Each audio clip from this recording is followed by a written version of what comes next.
Hello, hello, hello, hello, hello. Good morning, early morning risers. This is me, Miss Jan, back with you with another morning's cup of wisdom. Now, I don't know what you have in your cup this morning, but my cup is a bit full. I want us to examine the whole idea of the culture of bullyism. Ha! And I'm not talking about it with children now, I'm talking about among us adults. There are many of us who allow ourselves to be bullied or manipulated, for want of a better word. And there are some of us who find ourselves in the category of the one who is doing the bullying. Now, as we go through these many situations, I want to see if you are able to identify yourself in it. And this thing has not just started today, it is something that has been around for quite a while. If you go to the book of 1 Samuel chapter 18, verses 6 to 12, you would notice that King Saul was one of the greatest individuals who bullied somebody else. And the person he bullied this time was David, who was the one who saved him and saved the whole city, saved his family from another bully, and that was Goliath. Now, Goliath lorded it over everybody else because he was a giant and everybody feared him until David came along, and David used a sword that was way bigger than himself, and David at this time was a little boy, to cut off the head of the individual who was his giant, and that is Goliath. Now, David, being an individual, also did great exploit for his people, serving the king Saul, and it was the same king who was after his life because of jealousy. Now let us just look at this word jealousy. So many individuals tend to bully others because of this thing of jealousy. We can see it in our social media spaces where individuals sit behind their phones, their laptops, or whatever device, their iPads that they might be using, and they use this platform to do and say things that causes others to be uncomfortable, or try to manipulate them into doing something that is outside of their nature. Now, at this moment, I want you to pause and examine yourself. Have you allowed yourself to be bullied, or are you a bully? And I'm talking to adults now. I'm not just talking about kids, because kids' situations are often solved or looked at, especially if they're in schools. But then when you grow to be adults, some of those attitudes and behaviors carry over, and we don't think that's what we're doing. So we form a little friends group, and somebody who is different, who doesn't see things like us, or even some of us from our college and high school groups, we use this platform to the group, the clique, to do and say things that makes others uncomfortable. So you marry into this family, or you're moving ahead with your high profile jobs, and one of your classmates isn't there as yet. One of your classmates made a different decision. Instead of pursuing a college degree or any form of higher education, might just decided to start a family. That's his or her choice. Those individuals are doing what makes them comfortable, but the bullies would want them to feel uncomfortable because they have not fallen into the status quo of having a high profile job, many degrees behind their names, and moving in certain circles. Now, what is wrong with that scenario? Is this the way to live? No wonder we have children in school behaving the way they do, being bullies to other students, and then making excuses for it, just like how we adults make excuses. Oh, child, what you doing now? Oh, okay, that's nice. Oh, married to so and so where I work at wherever, and then you reel off all of those accolades, trying to let that other person feel guilty. Some people are not strong enough, and then they fall under this type of manipulation and try now to do things to please you. Are you the individual trying to please somebody? Or are you trying to let others feel as if you have reached because you can't stand up for yourself? Now I want us to look at another Bible example, and that is at Hannah. She was not able to bear children, she was infertile. She too was bullied. She was teased and she was bullied. What did she do? She cried, she complained, she cried before God all the time. No, is that the way you want somebody else to feel? Do you want somebody to allow you to feel that way, that discomfort? Do you know that it's only weak people that allow themselves to fall in that position where they bully others, they say negative things about each other or negative things about somebody else, so that that person shies away from being in the forefront, being in the limelight, that sort of thing. Now, as I said, examine yourself again. I want you to make some jottings. If you came here without your notebook and your pencil or pen, go and grab it right now and come back and make some jottings. Examine yourself. What have you done that could cause somebody else to feel that? Okay, so you're back. Now, I hope you've done some jottings and you're ready to look closely at what you're doing. All right, so let's look at some reasons why people are bullied.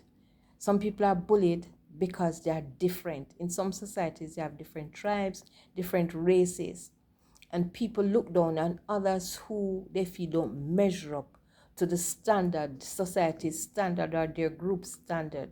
And this is wrong. Then there are people who are bullied because of their stature. They might not be tall enough, fat enough, slim enough. It depends on what is the norm in the society, what is the norm around them, social standing. Some people are bullied based on their income, where they live, what type of car they drive, those kind of things. And people allow themselves to be influenced by these things that other people say that make them uncomfortable.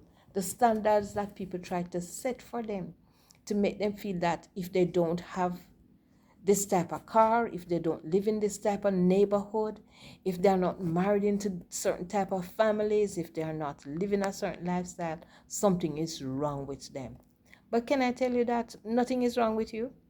Nothing is wrong with you. It's time that you stand up for yourself, face your truth, live your own life. You know what God has called you to. You know where you are. So set your own standards outside of people's standards or the group standards. Because sometimes these group things can get people into so much trouble. It causes some people to fall into depression, cause some people to do things that are outside of their budget, so get themselves in debt. And it goes on and on and on and on. And again, let me make another reference to the Bible, just in case you think that it's just a modern day thing and it's just those few people that we can look at to say they've been bullied. Let us also examine Mordecai.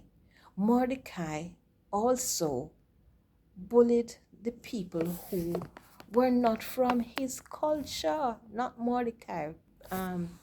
It's not. Oh, let me just correct what I said about Mordecai. It's not Mordecai, it was Haman. Haman was the one that was bullying Mordecai because Mordecai was from a different tribe, a different culture, a different group of people. Mordecai was from the group of people that was enslaved. And here we had Haman thinking that he's better than them, he's better than Mordecai.